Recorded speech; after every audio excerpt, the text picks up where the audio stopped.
what it do? Real thing, Jeff Edwards, Messengers of Another Vision, Painters de la Vida. Just send a message of this coronavirus epidemic that's going on. Maybe something that could help ease the pain was a story that I heard about life from these two hardcore punks from New York City. Back in the day, they became Hare Krishnas, and they have this podcast called Wisdom of the Sage. And I've been listening to it, and I heard a pretty cool story that's helped me deal with the anxiety and the fears that are going on. They're talking about life and how they related it to life as taking a trip, say getting on a plane and flying from LA to Hawaii, saying birth would be getting on that plane, death would be getting off when you arrive in Hawaii, and life being the trip over, and our free will being what we do on that ride. Whether it be read a book, watch a movie, talk to your neighbor, that's our free will. That's what we're whatever you want to do. But like on a plane, there's laws, like in life, there's laws. Um, but that's basically you're already locked in. Your destination is already set. You're going from here to there, and then life, it's already set. So whatever you do, it's going to be that. They're talking about that's basically karma. Life, that's your karma from past lives, and they talk about that. Um, they talk about reincarnation and stuff like that, saying that like what you would do in this life will affect you in the next life. And believe you can believe it or not, uh, it's up to you.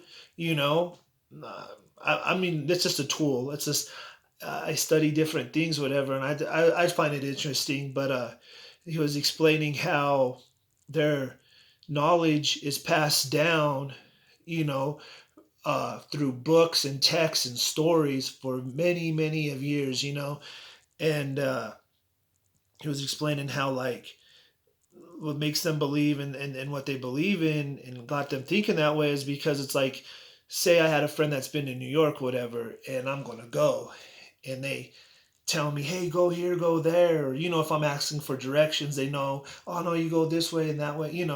They know because they've been there. And that's basically how these books are. They're just saying they're passing it down. Regardless if you believe it or not, they're pretty entertaining, I would say. But they're saying that like we're all spiritual beings. We're all just yeah, like I said, spiritual beings. Regardless if you're Jewish, Muslim, Christian, atheist, you're all spiritual beings. Doesn't matter. And it's sort of like being a car. Like if you drive a Ford, if you drive like Christianity is a Ford. Toyota's Muslim, Nissan Mormon. It's they're all vehicles to get us where we need to go. They're all tools to help us on our spiritual path. Uh, so these are just great stories that help us with anxieties or something to keep you from freaking out, sort of. Uh, anyway, it's a tool that helps me. But anyway, there's talking about being on the flight and your karma is already set. So it's basically if you're going to get this corona, which coronavirus is what they call Maya, and Maya is that little trickster that's like the girl that you like, but she's playing hard to get, but she wants to know where your heart's at. Or when there's that boy that likes you and he was teasing you or picking on you, whatever, and that's because he likes you. That's basically Maya playing that trick on you to see, how egoless you are. How spiritually advanced that you are. Like it's just a test to see where you're at. That's Maya, and that's what this coronavirus is it's Maya. It's an illusion of this game that we're playing. It's the kick in the back of the seat on the plane when you're trying to sleep.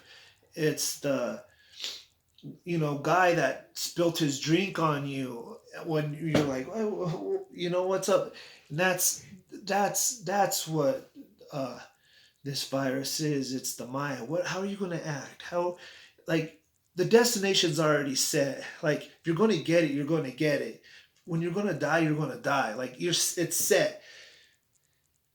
Be at ease. You know what I'm saying? If you're not at ease, you're diseased. You know what I'm saying? Like just chill out, be calm, have faith, be strong for your family, be strong for your kids, be strong for your partner, you know, be a leader, you know, uh spiritual beings. We all are spiritual beings. Like, if you put in your mind that, like, I'm going to come back, I'm going to come back, you know, if I die, I'm going to be back, and what I do in this life is going to affect the next life. Wouldn't you want to be like, the best you could be, so when you come back again, you know what I'm saying?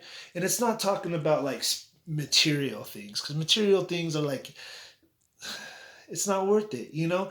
It got me thinking about a thing that my dad used to say to me growing up. He talked to me. He told me, I never really understood it when I was younger, but now that I'm older, I think I got it. He told me, in my lifetime, I need to visit three places. He said the first place I need to visit is a hospital. Second place I need to visit is a prison. Third place I need to visit is a rich man's funeral. And I've been to the hospital. I've gotten a pretty gnarly wreck or whatever. Uh, Nothing too serious, but I've been there alone, whatever. And then you're around sick people. You know, we've all been to hospitals. I mean, I don't know all, but you've been and you see sick people, and then you realize how important your health is once you've been to a hospital. You know, you're like, damn, I better take care of myself. This sucks. I better start taking care of myself. You know, and he's talking about prison. You know, I haven't been to, I haven't, I've gone to prison to visit, but I haven't been to prison. Joined the military, Marine Corps, sort of like prison. But anyway, I understand what he's getting at. Prison is because I've known people that have been there, and I see what it does to the families, what it does to you as a person of having your freedom taken away. You know, um, so that's why my dad was talking about visiting prisons or whatever, is to realize that, dude, I'm lucky what I got. I better be thankful. Like, I'm free, you know, I'm not locked up. Like, and then the third thing was visit a rich man's funeral. And that's basically saying, hey, man, you ain't going to be able to take anything with you. You know, you go to a rich person's funeral, they're not taking that Rolls Royce with them. They're not taking that material stuff with them, you know? So I'm starting to understand what he's saying about that. And basically he's just saying is, it's like, hey, take care of yourself, you know, take care of yourself and your health, and be thankful and grateful for what you got. You know what I'm saying? In these times and these, we're too busy with our ego thinking about ourselves first. And dude, you could totally see it with like going to the store, everyone buying out all this stuff.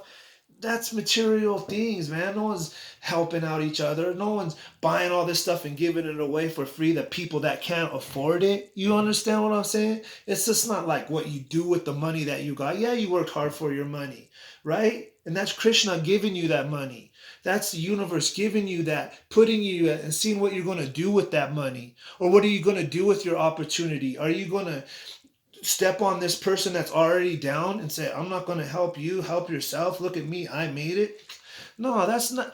Okay, what are you going to come back next life? You're going to come back as an ant? You're going to come back as, you know, you're being tested, dude. Like, serious, like, you're being tested to see what kind of character you have. You know, you got to be a leader inside, and take care of those. Like, if you're a fortunate person and seeing these people going and panicking about this epidemic, instead of uniting and saying like, okay, what do we need to do as a community? What do we need to do as a family? What do we need to do as a Christian, as a Muslim, as a Jew? What do we need to do to help our people? You know, we're in the plane ride together. We're stuck in this plane. I'm stuck to this guy next to me, stuck with this kid kicking me in the back while I'm trying to read.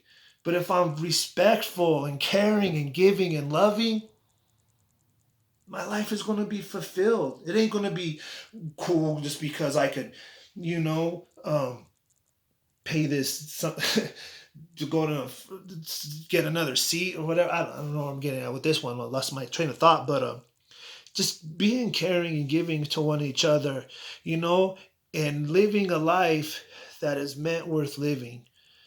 Being loving, being passionate, being a leader by showing love and compassion. We could be mean. It's easy to be mean. It's easy to be an asshole. It's easy to go to the store and buy up all the toilet paper, you know? What is even more braver? Is to buy that toilet paper, stand outside the store, and start handing it to people, giving it to people instead of hoarding it all to yourself. You get coronavirus, you die. There's all this toilet paper that's being wasted at your house because you died. Come on now, is that what you want to be remembered as? And basically, that's what I'm getting at. I got a little bit off a subject, whatever, but I'm just speaking from the cuff, speaking from my heart. And like I said, if you got any questions or whatever, just message me about my ramblings. Hope this helps ease some of your pain, get you thinking a different way. Hopefully, it lights a fire, a spark inside you to be a leader, to take control of your life, uh, take control of your destiny. Be the one that's going to be there for your family, for your religion, for whatever you believe. Be the one. Be that one person. Help people out. That's what life's about. And thank you for listening. And with all deep sincerity inside my heart, I love everyone. And we'll get through this together.